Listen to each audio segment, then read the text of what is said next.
Meron akong 0.37. So, yan. Ayan ang withdrawin natin. Direct to GCash.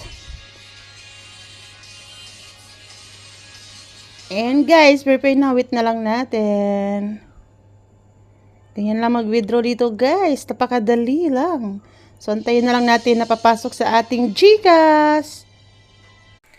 So guys, ang bilis talaga dito magka-earn. So, kahit piso lang kayo ilalabas, kailangan nyo lang magsipag na padaanin yung mga ads. Ayan. And then, bago kayo mag-scratch.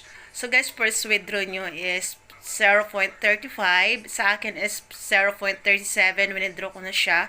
So, first withdraw, kailangan nyo guys mag-face verification sa inyong account. And then guys, ang bilis, ang bilis. So, wala pang 1 seconds, pumasok na sa GCash account nyo.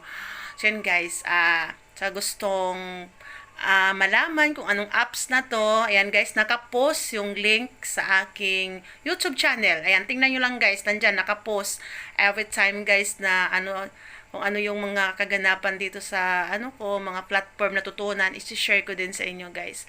So yun guys, this is my first withdraw. So nag-iipon na naman ako for the next. So kailangan na natin dito guys na sipagan para makaipon talaga.